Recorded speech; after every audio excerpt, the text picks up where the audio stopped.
Hey guys, welcome back to my channel for another flea market finds episode featuring a lot of machinist tools and just other tools and oddities.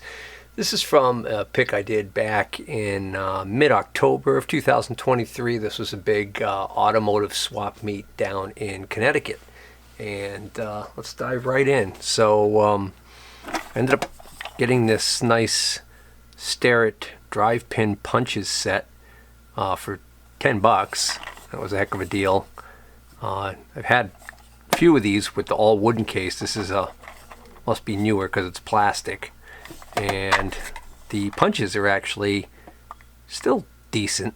You know, they could use a little touching up, but still very usable. And I think I checked them and they look like they're all Starrett punches.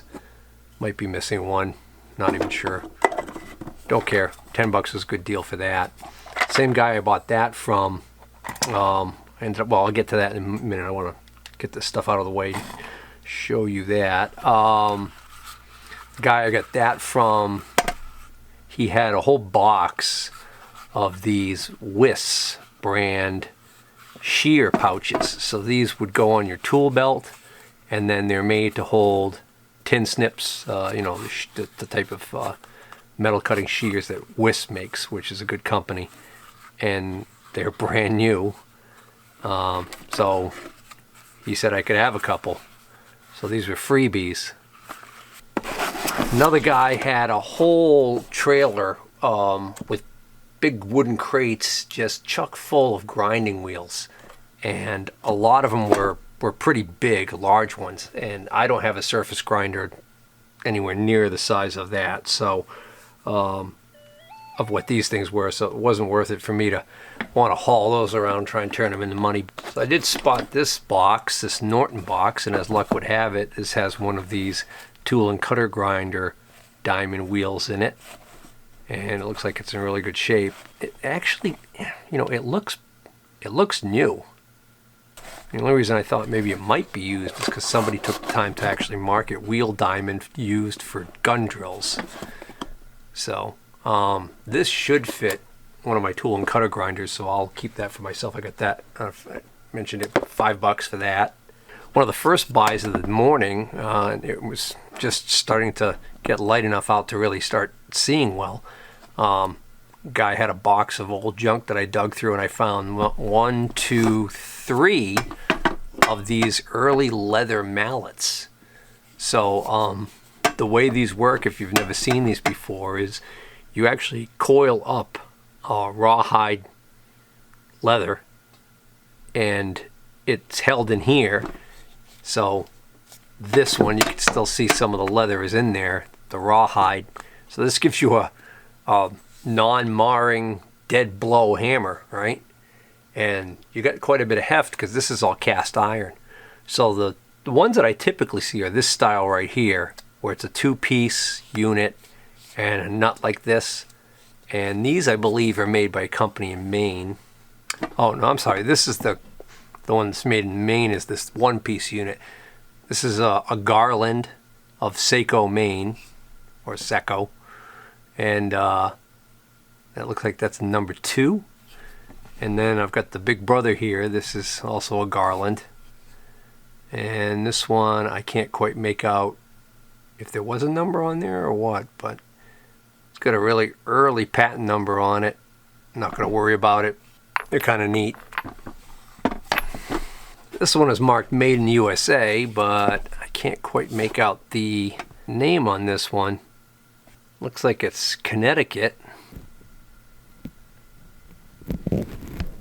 Well, that's kind of neat. This was made in Danielson, Connecticut, which is not very far from here. I'm on the Connecticut-Mass border, so can't quite make out the name of the company though, because it's kind of obliterated by this big divot that's in the casting here. Another good score was this Wilton tap extractor set. Walton tap extractor set. So I'm gonna have to look at my set and see, because these look very large to me compared to what I recall seeing in my set. So I think this might be a larger set. I got this set for 20 bucks. It's a hell of a deal. I was going to resell it, but now that I think about it, I think I might want to keep these just for these large sizes in here. From the same gentleman that I scored that off of for 20 bucks, I also got this for 20 bucks. This is a Peacock 5770 bore gauge. So Peacock is a made in Japan company made in Japan, and this is a bore gauge. And what I liked about this that caught my eye was it appears like this may have never been used, or at the very least it certainly appears like it's not missing any of the parts. So even these tiny little spacer washers, there's one stuck to the foam there, even these silly little spacer washers that often go missing on these sets appear to be all intact and present, all of the adjustments here. So this is a dial bore gauge, so this is for getting a very precise measurement down inside of a bore, like on a cylinder on an engine. They're very popular. I'll have no problem selling this one. It seems to be working perfectly fine. I have the Mitutoyo version of this also. So even though this is Peacock is not a brand name that necessarily gets people too excited, just the fact that it's a good functional, usable bore gauge, I'll do all right with this one. Then I put together this little pile of stuff at a guy's, I think the guy who had the leather mallets, I found this stuff and I put it all together and got this pile for 10 bucks. We got a automatic center punch. Seems like it's it might be a General, but it's just a kind of a cheesy one, but it actually still works perfectly fine. This looks a lot like it might be a Starrett head. Yeah, this is a Starrett head, a bevel protractor head to go on a Starrett blade. And then he also had this center finding attachment for a blade. I don't know if there's a name on this one. Yep, this one clearly says Starrett hardened on it, which is nice. This is probably a different era than this piece. This piece has got the early Starrett almost like diamond checker pattern, whereas this has got more like the just the smooth black. And then this was the only other machinist related item he found is he had in his stuff, which was this Williams turning tool. So I got that for 10 bucks. So getting back to the guy who gave me the Wiss pouches here and sold me that Starrett punch set for 20 bucks. He had this sitting there. He had $40 on this. And when I was looking at it, I was just saying how nice it was and going on and on about it. And he just thought it was great that I thought it was such a nice piece that he sold this to me for 20 bucks. And what this is this is a EDA number 114 level. It says Niveau. Probably slaughtering that. But this thing is, I think it's brand new. Never used. Either that or it went back in the box right after every use. But this is a precision level. I believe these are French, if I'm not mistaken. Niveau. Yeah, it says EDA. It says Depose. D-E-P-O-S-E, but I'm sure you probably say it Depose. France, right here.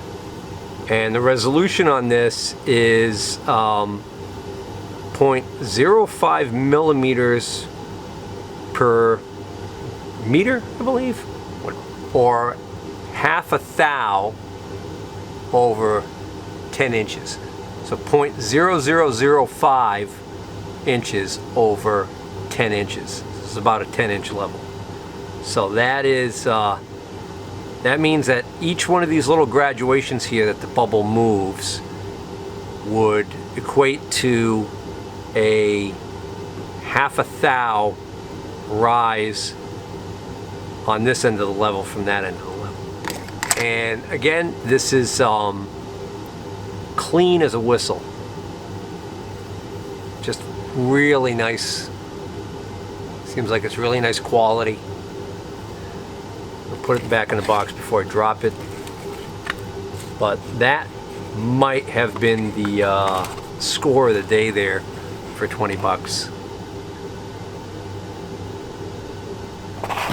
All right, make some more room on the bench, get some more stuff up here. Oh, I forgot this little pile I got for 10 bucks also included this Stafford describer. The guy I bought the fancy level from had this Dremel cable extension. Looks like it's in great shape. It's just really dirty. But I got this for 5 bucks. I'm not even sure if I have a Dremel head this will fit, but I figured for 5 bucks I couldn't pass it up. Then I found a guy who had an old machinist toolbox at his table, and he let me go through the box. There was a bunch of rusty junk in there, and just pull out a pile and put together a pile and get all of this stuff here for 25. So I ended up getting this center head, which is marked hardened. It's probably a Stafford. This little attachment here for a bevel protractor, manufacturer unknown. This really kind of interesting looking hand vise. I buy these when I can get them cheap enough. This one really caught my eye though, because it's got a really interesting look to it. It's got a really early looking forged head on it. See, if you get in close, you can actually see the workmanship on this. Is kind of nice. And it's like a pin vise. It's got the V-groove in it. No maker's mark or anything that I could find on it. He had what appears to be a couple of little homemade screw jacks that were in here. They just use regular cap screws for the part that actually adjusts by the looks of it. And what I thought was neat though was that whoever made these took the time to make these little step blocks, these little riser blocks, kind of reminiscent of like the Stafford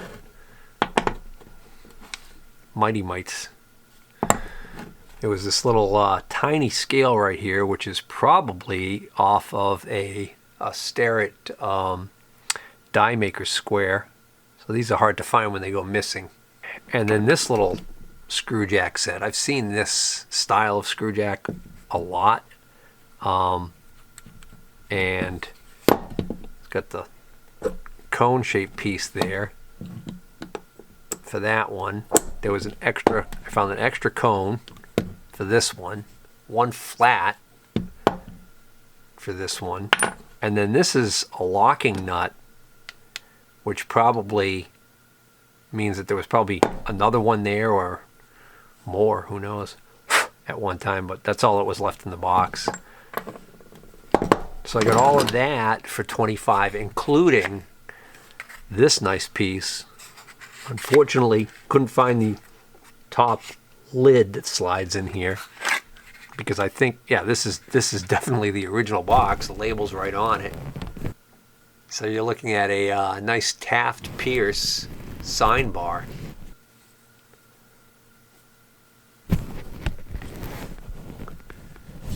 Other than being engraved with the guy's initials, it's actually in great shape. So that's a nice piece there.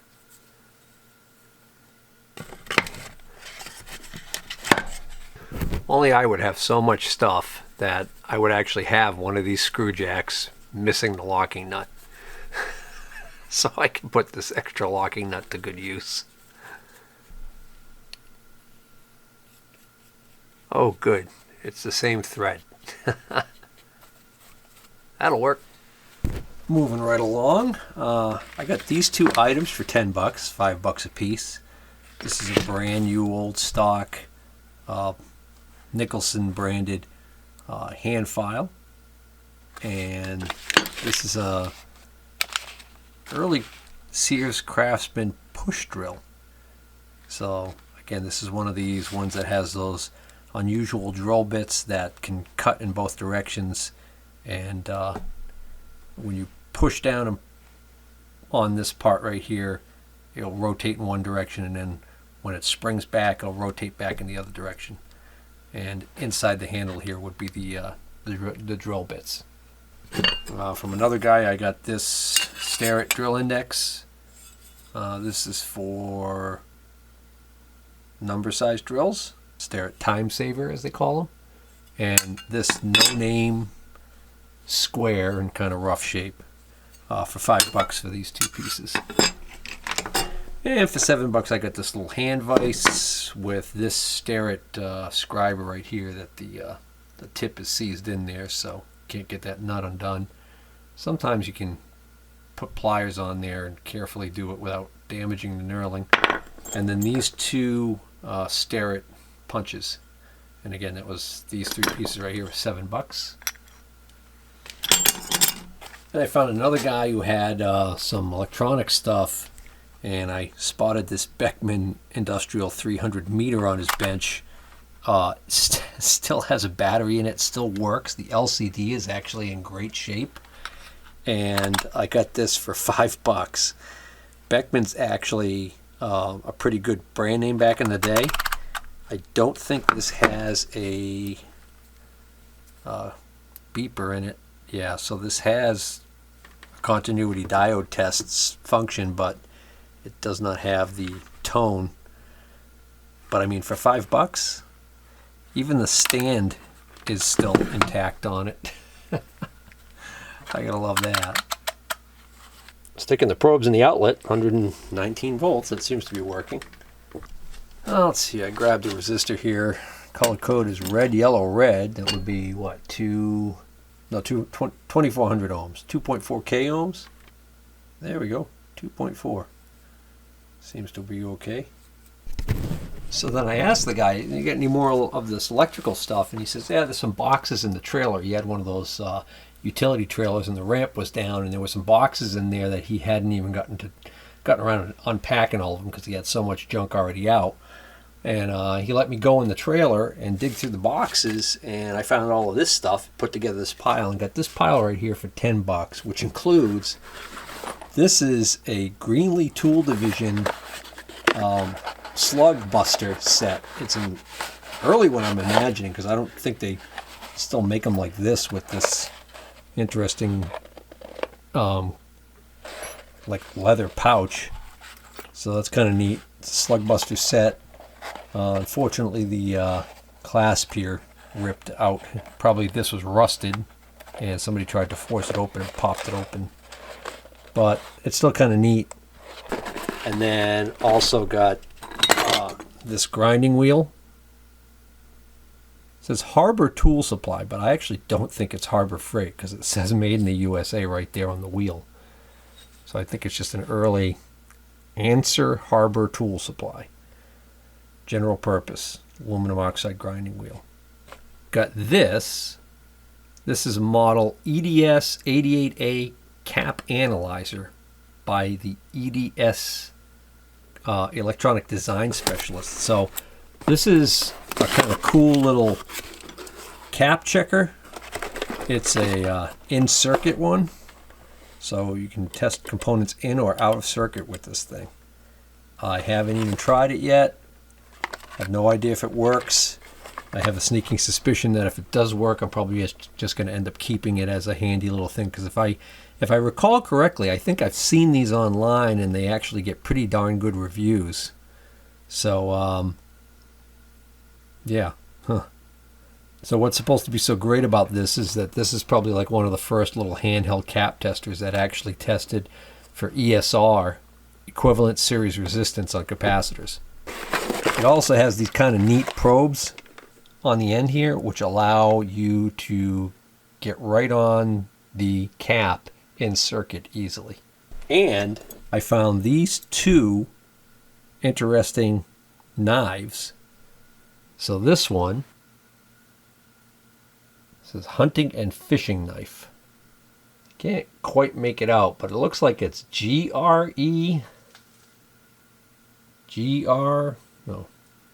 And it says it again right on the blade. It's kind of a cheesy construction. It's like a sheet metal deal. Stamped steel. Stainless, I'm assuming. I mean, the blade's stainless, but I think even this might be. So, I don't know. Have you guys ever seen one of these things? So, that caught my eye. Into this for hardly anything. And then this nice little jackknife right here also caught my eye. Come on, focus. Got this nice finish to it. So this one I can just make out over here. It says Imperial, made in the USA. And then over here on this smaller blade, there's a bunch of numbers. It's in pretty rough shape. It's not just that the blades are, need of a good polishing, but the whatever this material is here, it's lifted up on the corner here. So I don't know exactly why that's failing, but it has. It's an interesting little shield area right here, but it doesn't say anything in the shield. Oh, and then these two little items, I put these in there for safekeeping and totally forgot about them. I bought these earlier on. These two items here I got for $7. This is a genuine Starrett taper gauge, and this is a blade that is from a die maker square. I just happen to recognize it because of its unusual shape, the little jog, the little step down in width right there. Unfortunately, what I didn't notice was that it's a Lufkin. It's not a Starrett. But I mean, I'm only into these two pieces for $7, so that's okay. All right, moving right along. Found a vendor who had this pair of C-clamps. Could tell just by looking at them that they were the good old, good quality steel, and they're J.H. Williams. I think it says CC440 over here. I don't know if that's a part number or not. On this side it says deep throat clamp, and on this side it says J.H. Williams drop forged. So these are pretty large. You can see their overall length of the frame is just a hair over 15 inches. So I guess the maximum opening would be almost 10 inches. Anyways, they have a half of a link of chain welded to them for some reason. They both have that, I think. Yeah. Actually, this one's got the whole link still present. So, kind of wondering what that's for. Maybe that was, I don't know, it's like, well, could it be to hang them? But why would you care about needing that to hang it on like a nail or whatever? Couldn't you just hang the clamp? Have this supported by a nail or whatever to hang them? So I'm not quite sure what the deal is there, but I don't care. They're just really nice, big old strong clamps. They wanted $40 for the pair. I actually ended up getting them for $20 for the pair. I wasn't, overly excited about getting them. I knew that this is not something I'm going to resell. This is going to be something that's going to sit in my shop until I need it. And if I ever end up needing it, it's going to be just kind of, oh, look at that. Boy, I didn't realize how bent that was. No wonder why I got them for $20, huh? Jeez, guess I got to pay closer attention to this stuff. I'm still not worried about it. I could heat this up and bend it back. That one's straight, so heck. If I paid $20 for this one and got the other one for free, I'm still all right. Found this little parallel clamp at a vendor. He didn't have anything else machinist related. This is all he had, even close to machinist related. Got this for $1. No name on it. I got this. It's an early Starrett. Yeah, so the blade's clearly marked Starrett. But if it is Starrett, it's a really early one. Bubble's still intact on the vial. Glass, I mean. Because it's got this style, well, either that or somebody put that on upside down. Maybe that's all it is. Maybe that's just on upside down. No, I don't think so. I think that's just a different style or shape. So lots of times you could spot the Starretts by the shape of this thumb wheel, and this is an unusual shaped thumb wheel. This is a import dial indicator, thousandths per division resolution with a 2-inch travel, so that makes these a little more popular because of the long travel. So even though it's an import, yeah, 25 on it, I ended up getting it for 15. And I've actually had this one before. I remember this one because it's got this really neat secondary dial. I like how the secondary dial is on this. I just like this, and I kind of think this is kind of neat, a different way to approach it as opposed to the more typical way you see it like on the Starretts is you'll have a small sub dial for full inches. This has got a secondary dial that is part of the same, it's on the same axis as the main dial indicator. Coming down to the wire, this is the last of the machinist tools, and then I got 2 other items to show you, and we'll be wrapping this up. So I did find a vendor who had quite a few machinist items, and I was able to put together a deal on this pile right here. A lot of the other items, because of the price he was asking initially, I just knew that would be too far apart, and I wouldn't be able to really do anything resale-wise. I don't buy too much stuff for myself anymore because I have pretty much everything I need. But he had this Starrett 220 multi-anvil micrometer. What's nice about this is that it has the little step anvil. So these originally came with that little step anvil, and then they usually came with a little dowel or pin anvil. Now, the little dowel or pin anvil is easy enough to make something up or replace it. That little step anvil is a little bit harder to come by. So this one is in excellent shape. It's got the nice satin finish on it. Doesn't look like it's ever been engraved. Heck, this thing was just inspected in March of 23, so that just came out of service from somewhere. So we had that. I put that together with this Starrett number 25 indicator point holder with a whole bunch of different points, including the spring-loaded one here and a couple of the flat anvil style. You get the gist of it. There's quite a few there. So that, and these 2 best test dial indicators. They appear to be in good working order. This is a black-faced one. It's been engraved. This also was just inspected in April of 2023. This one, interestingly enough, says Okuma right on it, which would indicate to me that whatever shop this was in, it was intended that they kept this one with the Okuma machine, right? So it's missing a couple of pieces here, but this is the main thing is that this is here and in good condition, and it works perfectly fine. And then the second one is a little bit more trashed. It's got actually a cracked plastic crystal here. This one actually has not 1 but 2 but 3 of the little holders with it, but it still works perfectly fine. So this would be good to use either as is, if you didn't really care about the looks of it. You could just use it as is, or maybe send it out and have a new crystal put in. And this is a 1/2 so this is 0.0005 resolution. Oh, that one's also a 1/2. So I got these 4 items right here for $75. So I mean, if you value these at $25 a piece, which is easy enough to do, that's $50 right there, and then I'm only into these 2 pieces for $25. So I'll make a little bit of money on that. This thing caught my eye.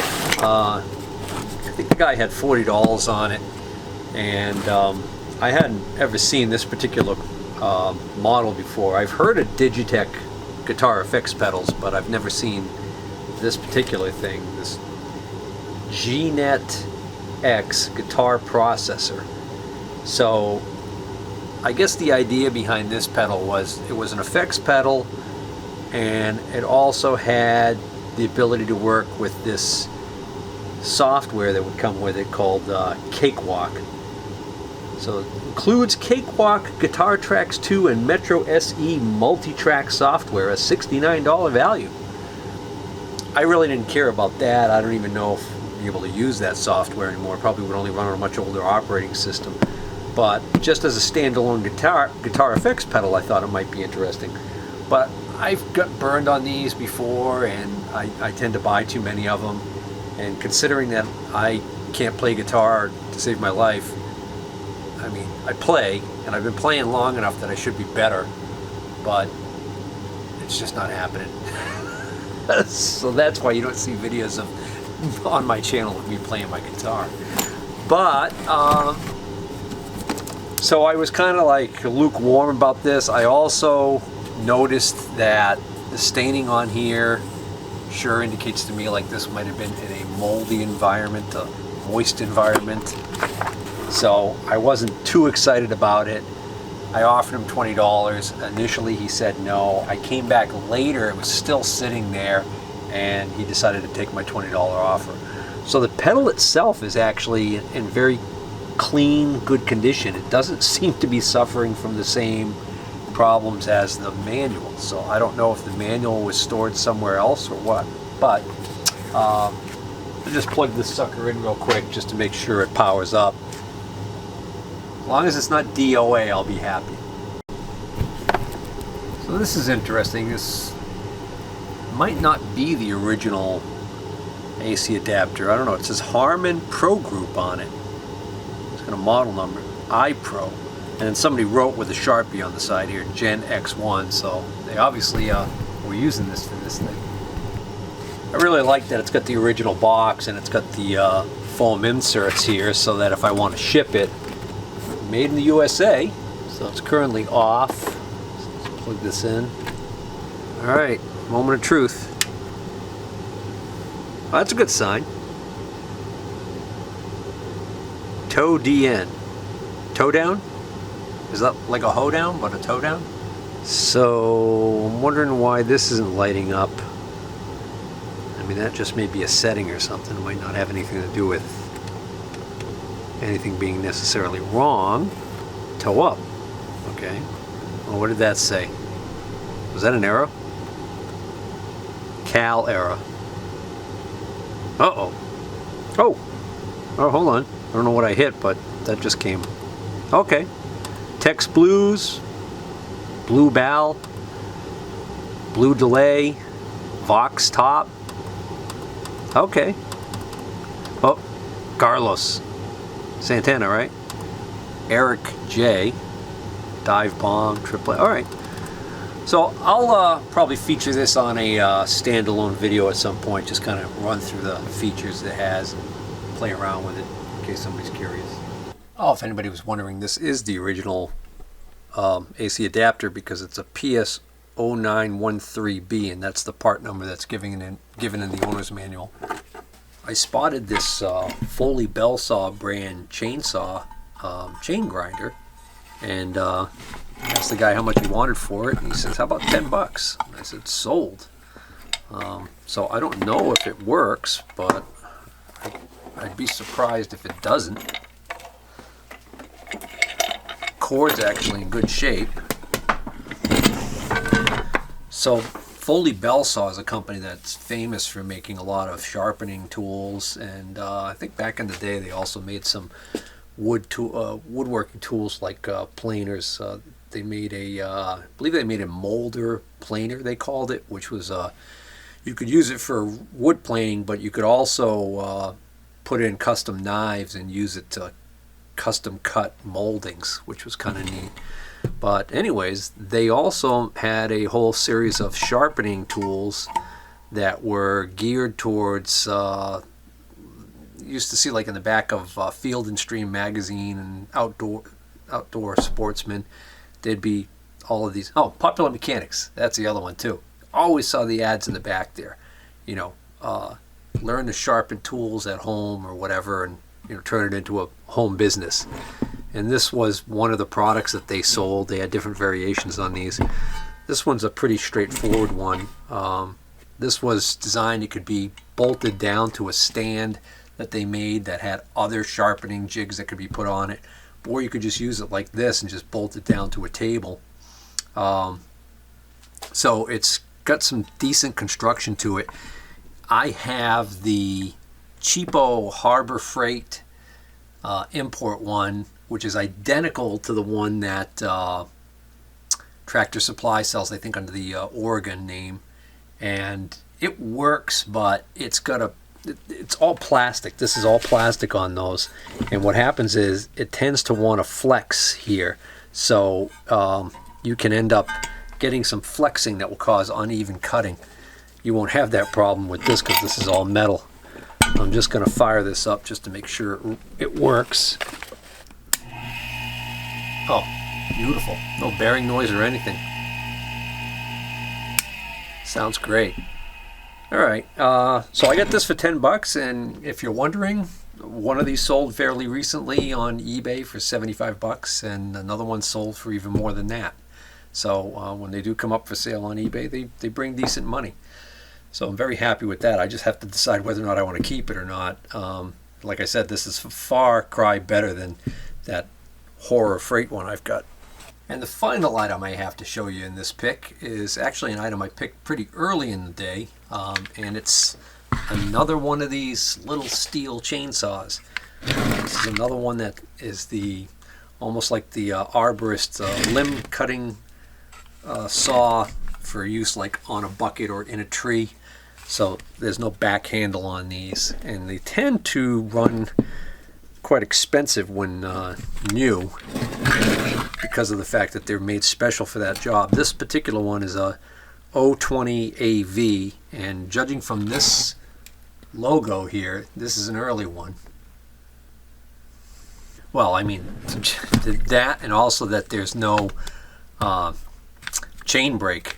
Normally you've got that kickback deal there where automatically will put the chain brake on. Don't have that. The handle is cracked here. This has what looks like the remnants of some glue on it. So I think somebody had tried to glue this previously and the glue failed. I did check, it does have compression. So for $20 I figured it was worth it in parts alone. Alright guys, that's going to bring this video to a wrap. I hope you enjoyed this pick video. If you did, please hit the like button. If you're not already a subscriber, please consider subscribing and sharing the video. Take care.